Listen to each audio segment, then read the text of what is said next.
Voilà, vous êtes prêts pour la parole de Dieu? Amen. Amen. Eh bien, ensemble, ce matin, nous allons commencer dans Jean, chapitre 16, verset 33. Jean, chapitre 16, verset 33. Et je veux souhaiter aussi une bonne année à tous les internautes qui nous suivent. Voilà, tous ceux qui suivent les messages. Que le Seigneur vous bénisse et vous dire, pour que ça soit une bonne année, centrez-vous sur Christ. Et ça sera une bonne année. Voilà, Jean, chapitre 16, verset 33. Il y a cette parole qui dit « Je vous ai dit ces choses afin que vous ayez la paix en moi. Vous aurez des tribulations dans le monde, mais prenez courage, j'ai vaincu le monde. » Amen. Et puis le psaume 33, verset 20 nous dit aussi ceci « Le malheur atteint souvent le juste, mais l'Éternel l'en délivre toujours. » Amen. Voilà, ces deux versets nous rappellent une réalité, c'est que tant que nous sommes sur terre, il y aura des combats. Et même si on se souhaite la bonne année 2023, alors excusez-moi de commencer le message comme ça, hein, mais il y aura des combats, il y aura des problèmes, il y aura des difficultés. Il y a eu parfois des gens qui ont annoncé « Viens à Jésus et tu n'auras plus de problèmes ». Ben, c'est pas vrai. Même si tu es à Jésus, il y a des problèmes. Mais ce qui est vrai, c'est que tu as Jésus avec toi dans les problèmes. Et que Jésus te donne la force de les traverser et puis de vaincre même ces problèmes. Donc c'est une réalité, nous aurons des tribulations, nous savons qu'à cause du nom de Jésus, il y a des combats. Et j'aimerais rappeler que nous sommes quand même bénis de pouvoir être dans un pays, en tout cas aujourd'hui, où nous avons la liberté de culte. Et vous rappelez que partout dans le monde, à plusieurs endroits, il y a des hommes et des femmes qui risquent leur vie à cause du nom de Jésus. Et ça, c'est important de s'en rappeler et d'être conscient de cela. Mais s'il est vrai que nous aurons des tribulations, il y a des problèmes, il y a des combats, je voudrais rappeler à l'Église que Jésus-Christ est mort sur la croix et ressuscité afin d'être présent et agissant dans nos vies. Afin d'être présent et agissant dans nos problèmes, dans nos faiblesses. Et lorsque je commençais, je préparais ce message, c'est comme si, c'est un peu étrange, j'ai jamais eu ce type de pensée à prêcher, je crois que c'est ce que le Seigneur veut, et je vous rassure, la pensée qu'il m'a donnée, elle est pleine dans la parole, eh bien, c'est que Dieu désire, et s'il y avait une résolution à prendre, on en parlera aussi dimanche prochain, c'est la résolution de changer notre regard face à la souffrance, face à la faiblesse et face aux problèmes. Parce que bien souvent, comme je vous l'ai dit, les problèmes, les souffrances, les difficultés et même la faiblesse qu'on peut ressentir, c'est une réalité. Et ça sera une réalité. Que nous soyons chrétiens, que nous ayons beaucoup d'années de conversion, eh bien, il y a toujours des moments où nous nous sentons faibles. Malgré le tout accompli de Christ, malgré tout ce que Jésus a fait, nous sommes dans un corps de chair et il y a des moments où nous nous sentons faibles. Et la parole de Dieu, et ça va être un petit peu le texte sur lequel nous allons nous appuyer ce matin, nous montre un homme qui avait un certain regard sur la faiblesse, un regard qui n'était pas commun, un certain regard sur les problèmes. Et c'est pas n'importe qui, parce qu'après Jésus, c'est certainement l'homme le plus spirituel, la référence pour les chrétiens. Je veux parler de qui? De l'apôtre Paul. Paul qui dira, et on le prend ensemble dans 1 Corinthiens chapitre 1, verset 26, et c'est ce que le Seigneur a mis sur mon cœur de vous dire ce matin. Et ça me parle à moi, évidemment, avant que je vous le prêche. Ça me parle vraiment. Corinthiens, chapitre 1. On va commencer en Corinthiens 1, 26, et puis on va prendre aussi un autre texte. Corinthiens 1, 26 nous dit « Considérez, frères, que parmi vous qui avez été appelés, il n'y a ni beaucoup de sages, selon la chair, ni beaucoup de puissants, ni beaucoup de nobles. Mais Dieu a choisi les choses folles du monde pour confondre les sages. Dieu a choisi les choses faibles du monde pour confondre les fortes. Et Dieu a choisi les choses viles du monde et celles qu'on méprise, celles qui ne sont point, pour réduire au néant celles qui sont, afin que nulle chair ne se glorifie devant Dieu. Amen. » Et puis 2 Corinthiens, verset 11. 2 Corinthiens, verset 11.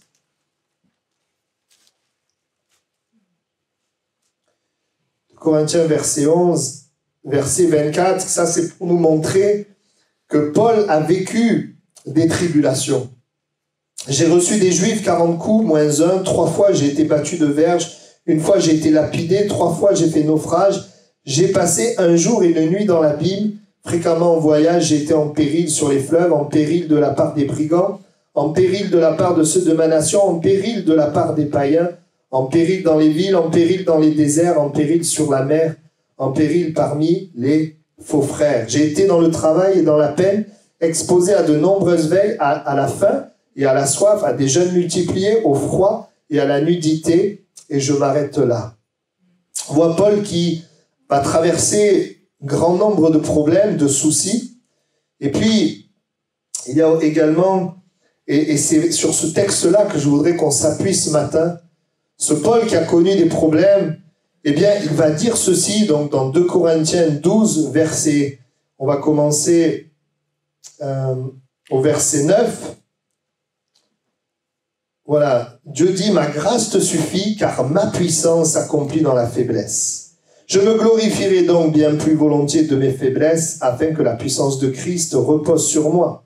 C'est pourquoi je me plais dans les faiblesses, dans les outrages, dans les calamités, dans les persécutions, dans les détresses pour Christ. Car quand je suis faible, c'est alors que je suis fort. Amen. Alors, il précise bien, il ne se plaît pas dans toutes les faiblesses, mais dans celles pour Christ. Il dit, c'est alors que je suis fort. Et Paul avait un certain regard sur les problèmes, sur la faiblesse. Il voyait les problèmes, la faiblesse comme une force. Il voyait cela d'une manière positive. Pourquoi? Parce que Paul savait que dans la faiblesse, c'est là que Dieu manifestait sa force.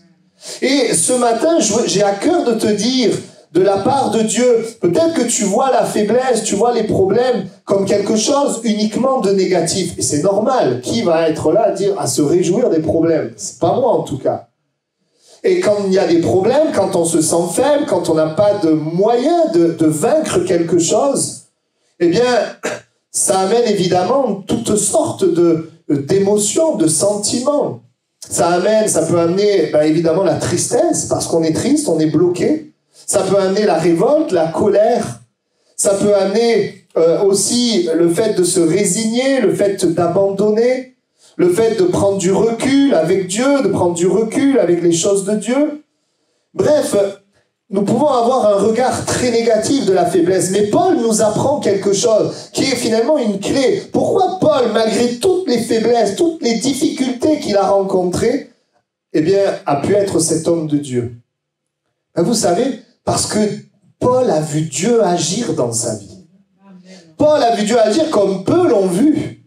Dieu s'est révélé à lui d'abord de manière assez extraordinaire. Il lui a donné des révélations sur la volonté de Dieu, la parole de Dieu. Et puis il a vu de grands miracles. Il a vu des gens se convertir à tel point qu'il a vu des églises se former. Mais pourquoi a-t-il vu tout cela? Pourquoi a-t-il vu Dieu agir comme cela? Parce que Paul était prêt dans la faiblesse à ne pas baisser les bras. Parce que Paul avait un certain regard. Dans chaque difficulté qu'il vivait, il aurait pu abandonner. Il aurait pu laisser tomber, il aurait pu s'arrêter, il aurait pu s'irriter, il aurait pu s'attrister. Certainement qu'il a connu ces sentiments. Mais Paul disait, je me plais dans les faiblesses parce que quand je suis faible, c'est alors que mon Dieu apparaît et manifeste sa puissance. C'est alors que je suis fort. Et j'aimerais te dire que ta faiblesse, c'est le champ préparé pour voir la semence de Dieu. Que ta faiblesse, c'est l'occasion pour Dieu de manifester sa puissance. Et que Dieu le fera si tout simplement nous remettons nos vies entre ses mains. Nous remettons cette faiblesse. Nous venons à lui. Dans la faiblesse, nous avons un choix à faire. Face aux problèmes, nous aurons toujours des choix à faire. Mais nos choix peuvent amener la manifestation de Dieu, comme peuvent amener le silence de Dieu. La faiblesse, elle ne devrait pas nous décourager. Vous savez pourquoi? Il y a dans nos problèmes et dans la faiblesse qu'on peut avoir, il y a des choses positives. La première chose positive, c'est que quand tu te sens faible, j'appelle ça, alors je ne sais pas si c'est français, c'est un répulsif de ta propre force. Parce que quand tu te sens faible, tu n'as plus de force. Tu ne peux plus compter sur toi. Tu ne peux plus compter sur les autres. Et ça, c'est positif, parce qu'il faut souvent passer par là pour ensuite compter sur Dieu. Amen. Beaucoup de gens ne comptent pas sur Dieu parce qu'ils comptent encore sur eux. Vous comprenez? Et donc, quand tu es faible, c'est sûr que c'est pas agréable. C'est pas agréable pour moi. J'aime pas les problèmes. Je préfère ne pas en avoir. Mais quand il y en a, c'est l'occasion pour moi de savoir d'abord, je ne peux rien faire. Mais c'est un répulsif de notre propre force, mais c'est un impulseur pour aller vers Dieu.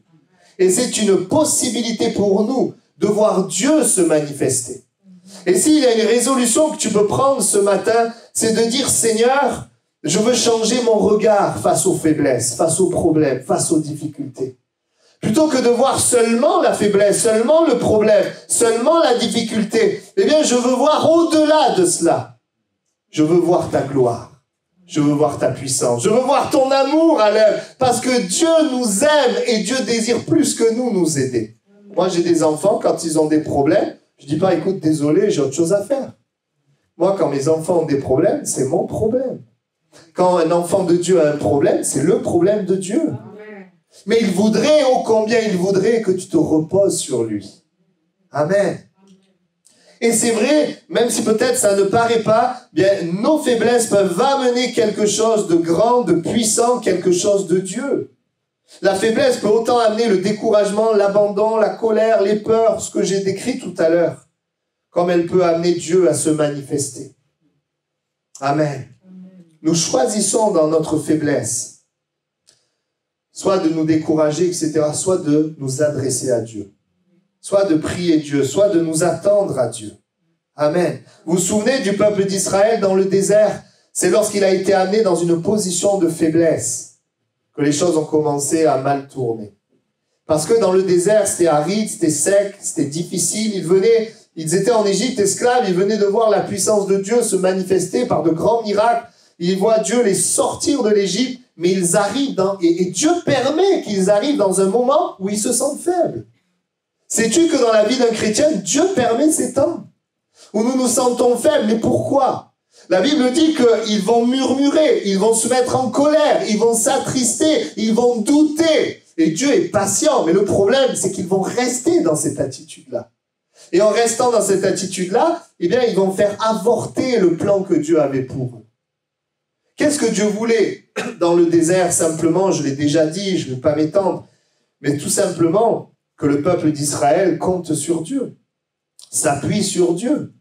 Que finalement, de leur faiblesse, de ce désert, que ce désert soit l'occasion pour eux de voir la grâce de Dieu, de voir la puissance de Dieu. Et ils la voyaient déjà, parce que Dieu les nourrissait, Dieu s'occupait d'eux, leurs vêtements ne s'usaient pas, et la Bible dit même il n'y avait pas de maladie parmi eux.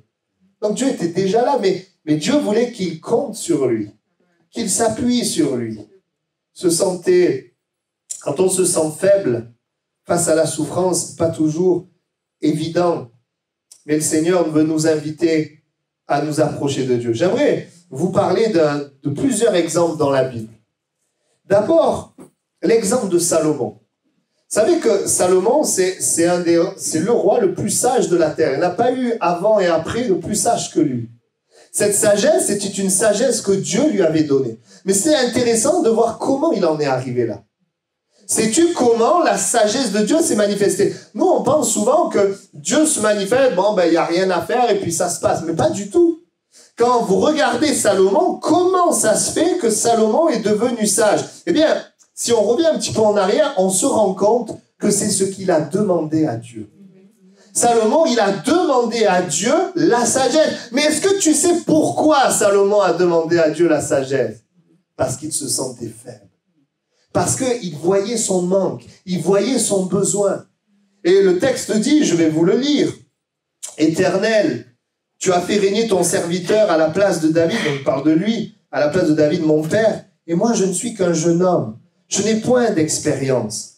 Ton serviteur est au milieu du peuple que tu as choisi, peuple immense, qui ne peut être ni compté ni nombré à cause de sa multitude. Accorde donc à ton serviteur un cœur intelligent pour juger ton peuple, pour discerner le bien du mal, car qui pourrait juger ton peuple, ce peuple si nombreux? » Je voudrais vous montrer dans ce texte que s'il est devenu sage, s'il a vécu la manifestation de Dieu au travers de la sagesse de Dieu, c'est parce qu'il a eu un regard sur sa faiblesse. Il a décidé d'apporter cette faiblesse à Dieu et de demander à Dieu de faire quelque chose par rapport à cette faiblesse.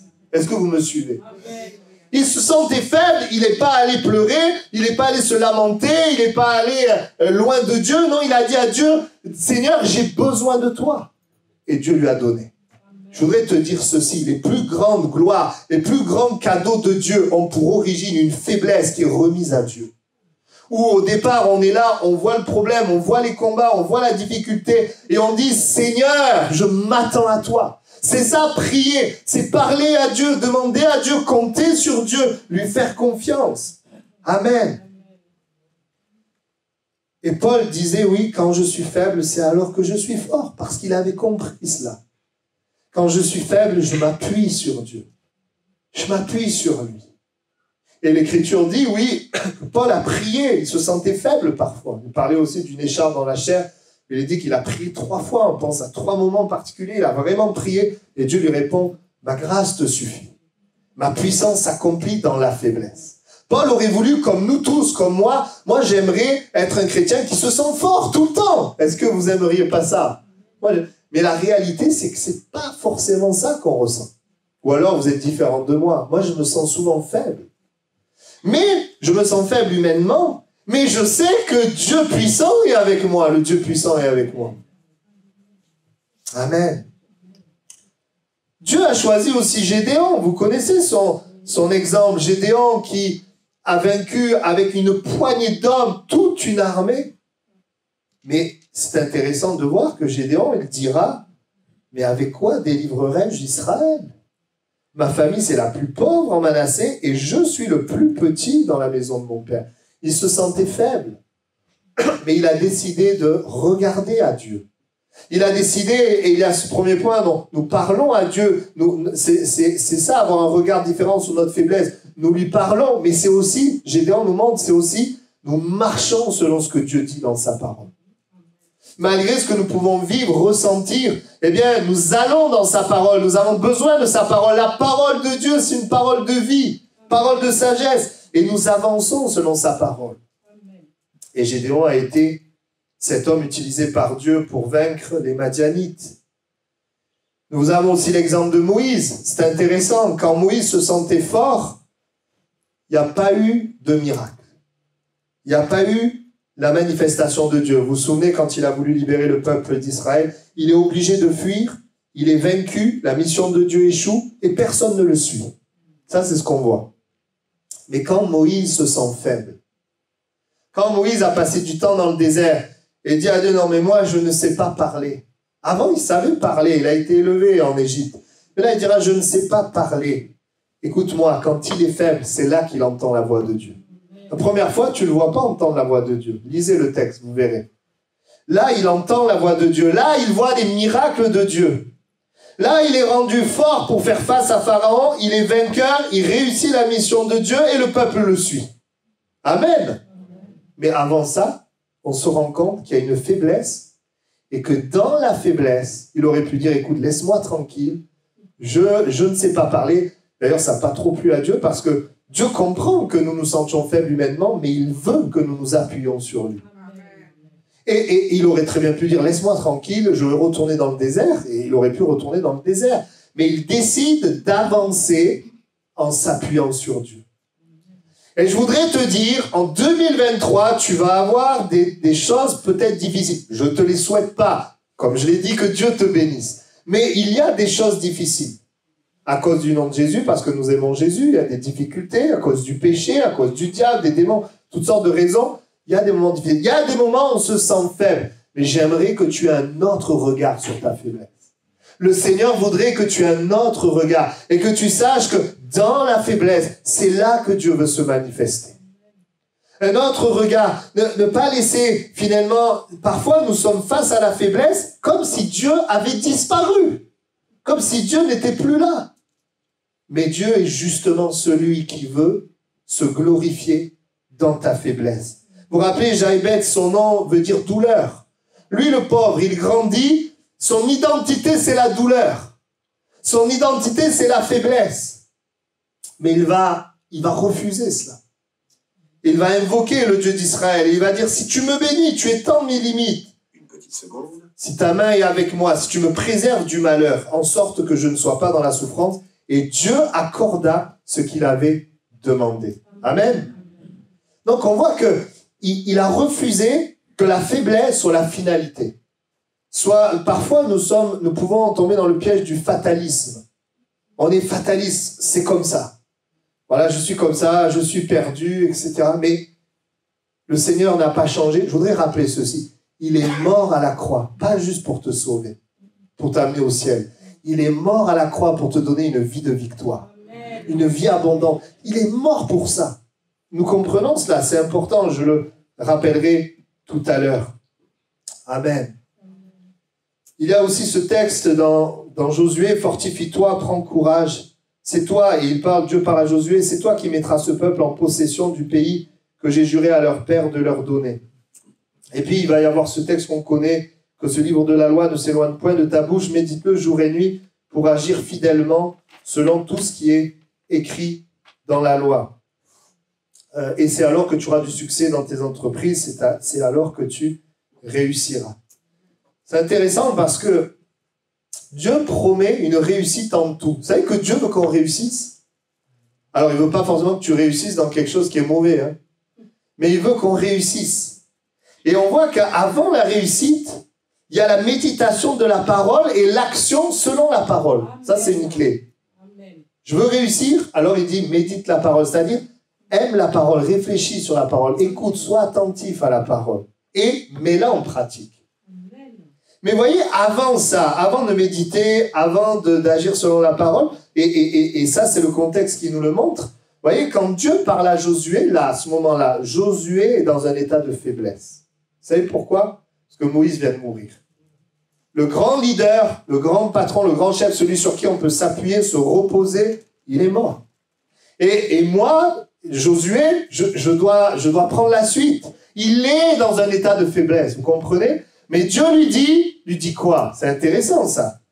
Dieu lui dit, prends courage. Prends le courage. Voyez? Mais il le prend où le courage? Ben, il le prend en Dieu. C'est ça. Donc en fait, eh bien, où est-ce qu'il peut prendre le courage? En Dieu et dans ce que Dieu dit. Dans la parole de Dieu. Alors réussir, c'est quoi réussir? C'est reconnaître ma faiblesse, aller vers Dieu et agir selon ce que Dieu dit. Et ça, c'est possible même si dans notre âme, ça remue beaucoup.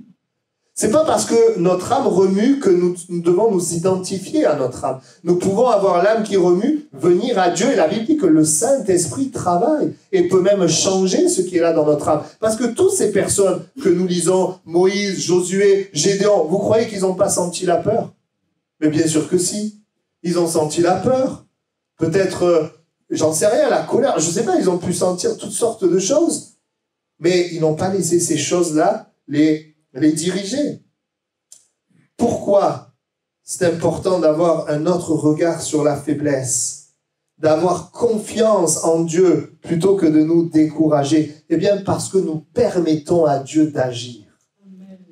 La sagesse a été donnée à Salomon. La puissance a été donnée à Moïse. La victoire a été donnée à Gédéon. Et on va parler aussi d'un troisième, la guérison a été donnée à Naaman. La bénédiction a été donnée à Jaïbès. La conquête a été donnée à Josué. Pour revenir à Naaman, je voulais citer son exemple parce qu'il y a quelque chose que nous apprenons, un enseignement qu'on peut avoir. Pourquoi parfois nous avons du mal à reconnaître notre faiblesse? Parce que voyez-vous, pour remettre notre faiblesse à Dieu, nos problèmes à Dieu, il faut déjà le reconnaître. Eh bien, parfois nous avons du mal à reconnaître notre faiblesse dans un domaine parce que dans d'autres domaines, ça va bien. Parce que dans d'autres domaines, on est fort.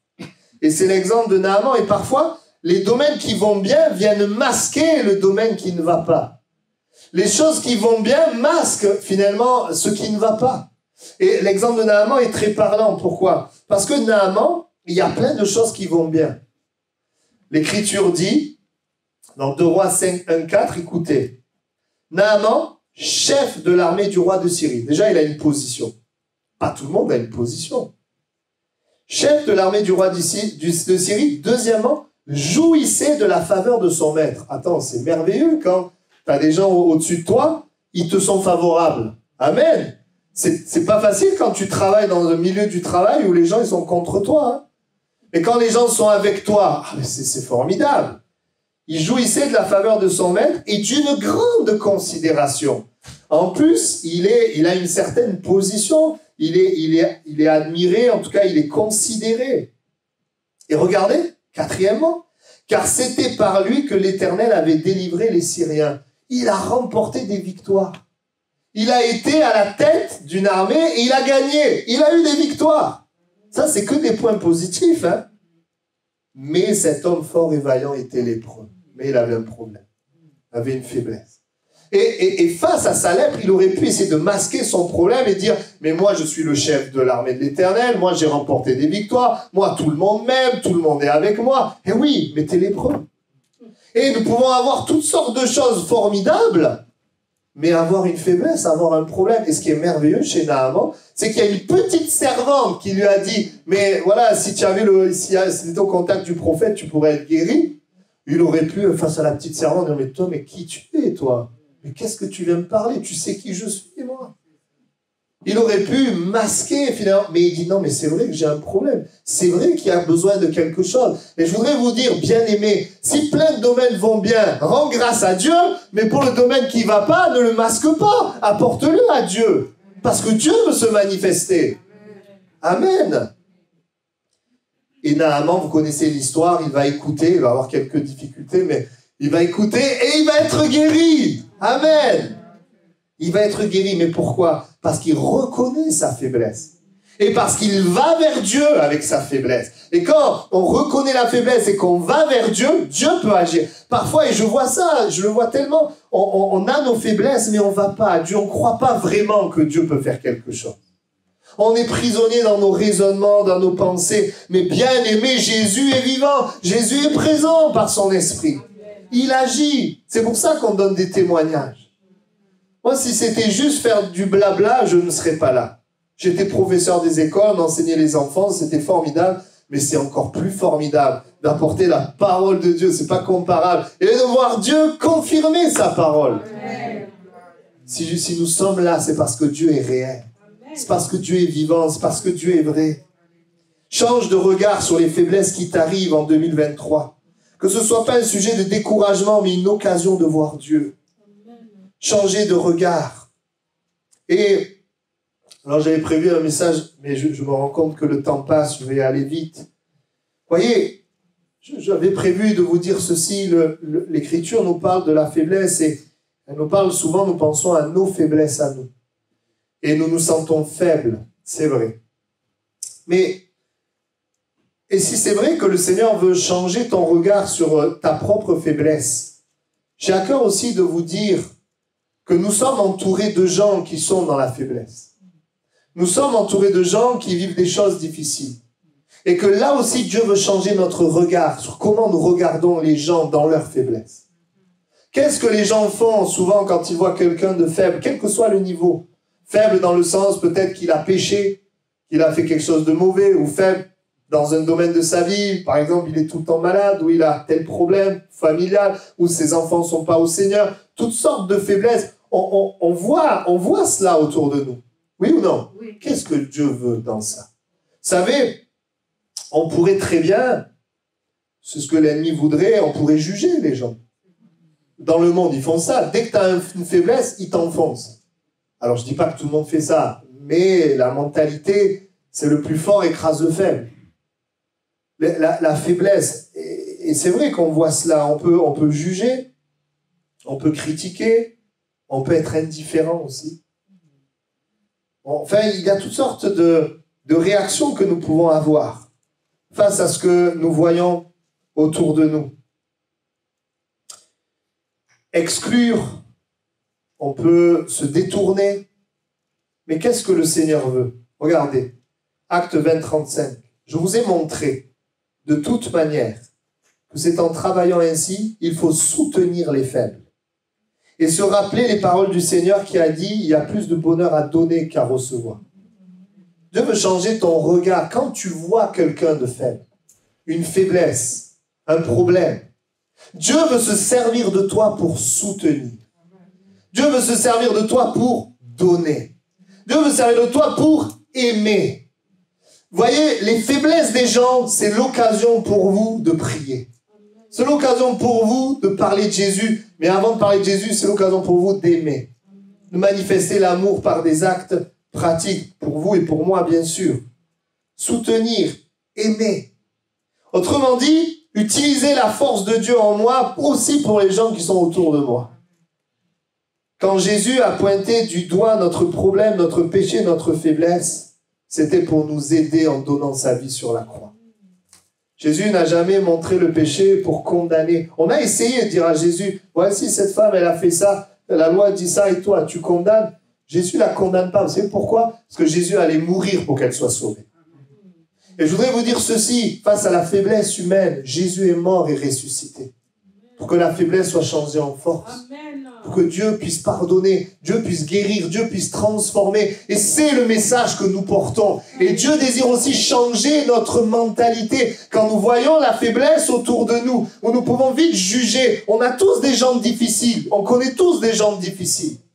Où c'est très facile de dire, mais lui il est comme ça, elle est comme ça. Moi je le vis aussi. Mais de dire, Seigneur, dans cette faiblesse, manifeste-toi. Donne-moi de la patience, donne-moi l'amour. Donne-moi la grâce. Oui, face à la faiblesse des gens autour, regardez, les gens, des fois, les gens, ils sont pas sérieux. Vous avez vu ça? Si vous êtes, des fois, on fait des choses, oh là là, c'est dur des fois. Il pourrait y avoir la colère, l'impatience. Mais vous voyez, la parole de Dieu, il y a un verset. Dans un verset, tu as 4 éléments où le Seigneur nous dit ce qu'il faut faire. Allez, je vous le lis. 1 Thessaloniciens 5, 14. Nous vous prions aussi, frères, avertissez ceux qui vivent dans le désordre. Consolez ceux qui sont abattus. Supportez les faibles. Usez de patience envers tous. Vous pouvez dire Amen. Amen. Le texte dit quoi? Pour ceux qui vivent dans le désordre, il nous dit d'avertir.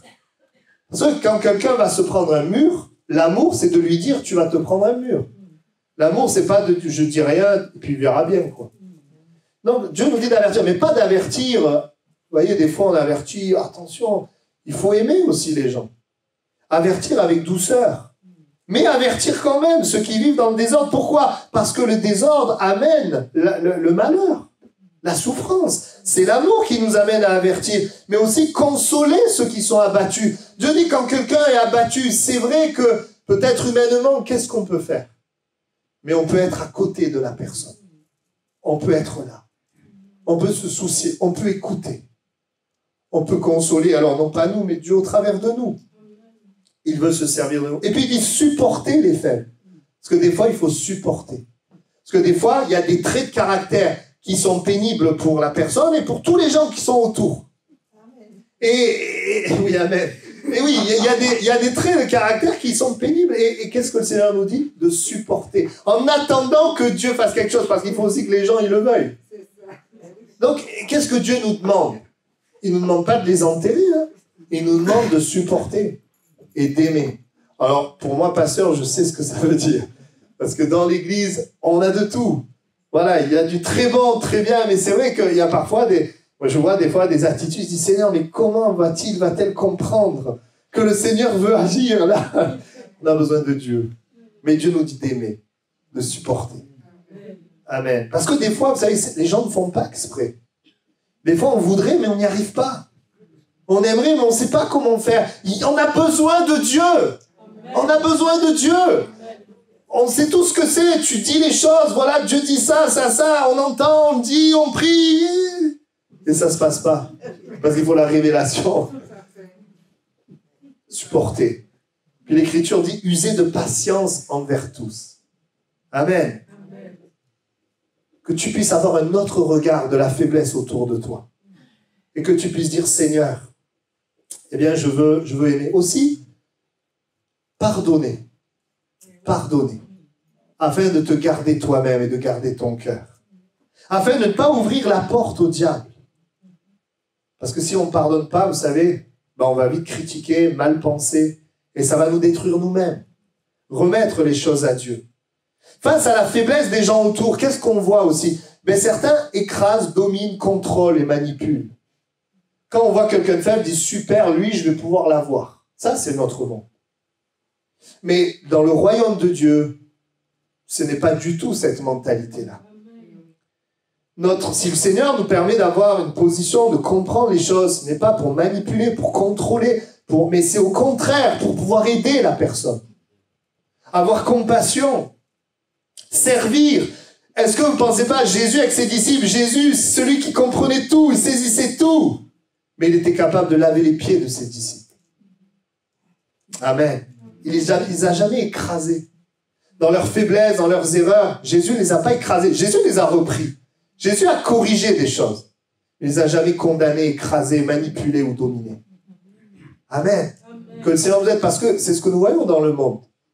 On profite d'une position, par exemple dans le travail, pour, voilà, toi tu dois faire ça, gagner de l'argent, etc. Que le Seigneur nous aide dans le royaume de Dieu. Dieu dit même, regardez ce que Dieu dit. Prenez garde que votre liberté ne devienne une pierre d'achoppement pour les faibles. La parole montre que parmi le peuple de Dieu, certains, dans leur conscience, ne sont pas tout à fait éclairés.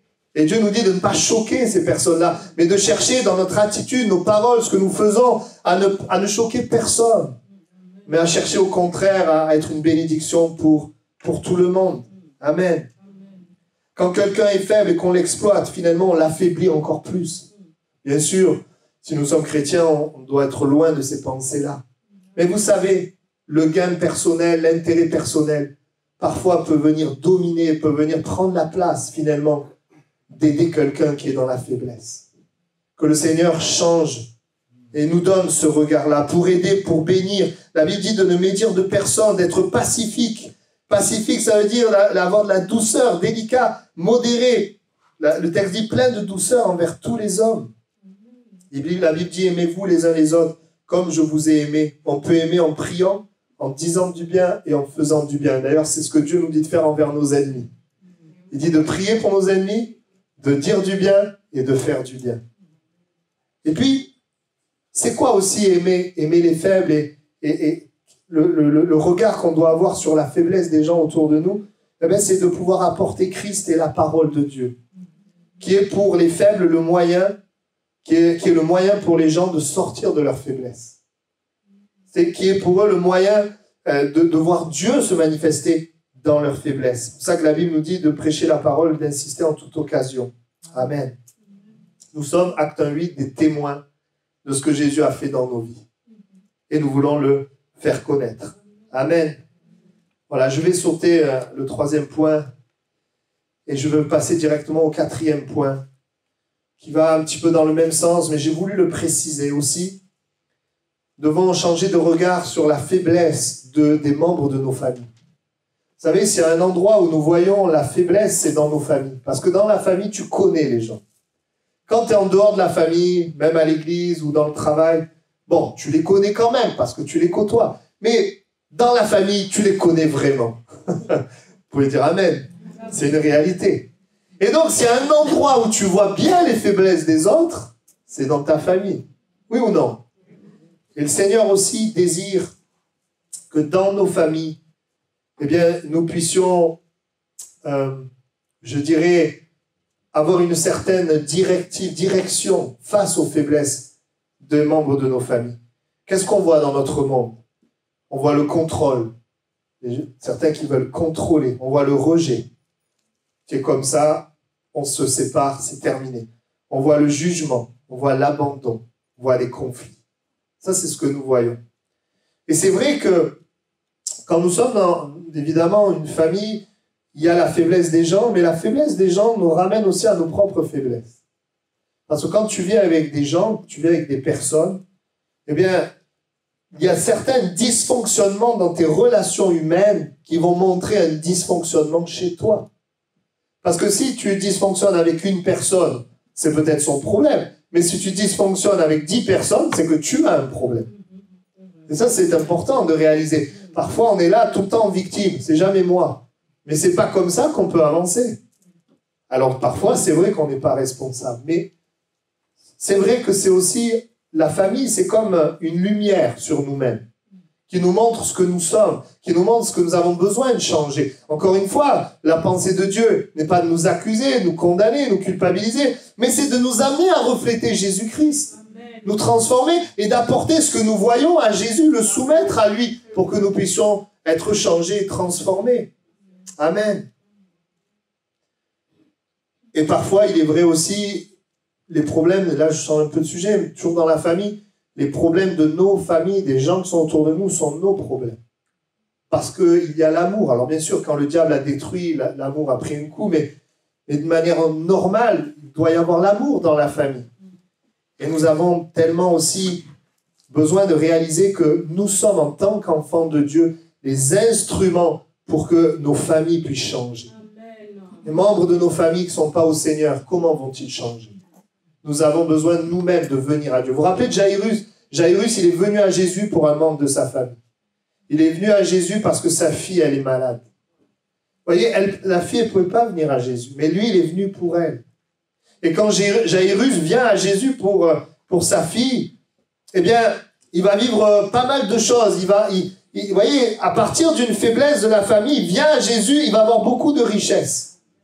Déjà, il va voir que il va commencer, la Bible dit que Jésus va commencer à marcher avec lui. Et puis, vous savez, c'est cette histoire où il y a une femme à la perte de sang qui va venir, va toucher le vêtement de Jésus. Alors, Jairus, il est là, il regarde la scène. Et il va réaliser, mais tiens, cette femme-là, parce que la Bible montre qu'elle avait consulté des médecins, elle n'avait pas pu être guérie. Il va voir, mais tiens, cette femme-là, elle va s'approcher de Jésus, et Jésus va la guérir. Tiens, Jésus est celui qui guérit, il va en apprendre. Hein. Elle était impure. À l'époque, c'était quelque chose, elle ne devait pas être là avec les religieux, mais voilà, il va voir que Jésus guérit. Ça va l'encourager dans sa foi. Et puis, ça ne va pas s'arrêter là.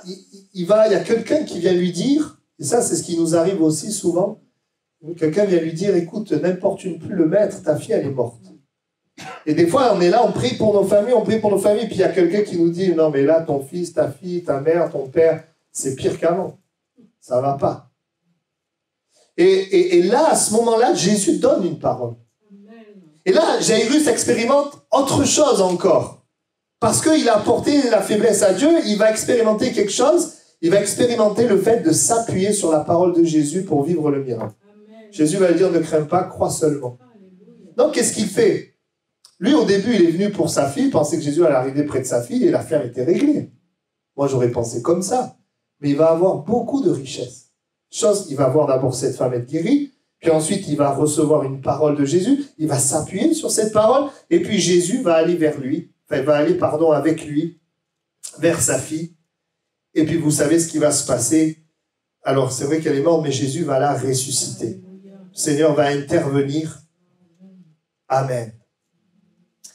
Et c'est vrai que, qu'est-ce que la Bible nous dit face aux faiblesses de nos familles? La Bible nous dit, ne vous inquiétez de rien, mais en toute chose, faites connaître vos besoins à Dieu par des prières, des supplications, avec action de grâce.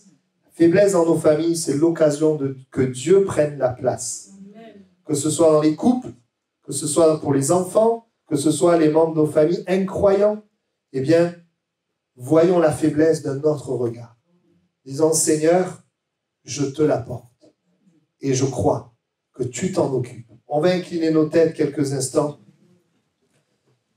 Je voulais le dire, je le répète simplement. Pourquoi avoir un autre regard sur la faiblesse? Parce que Dieu nous aime et veut nous aider. Il ne veut pas nous voir souffrir, mais il veut t'aider, il veut nous aider parce que Jésus a donné sa vie sur la croix. Il a payé de sa vie afin que nous soyons vainqueurs sur le péché, sur la mort, sur le diable, sur les démons, sur les oppressions, sur la maladie. Il a donné sa vie sur la croix.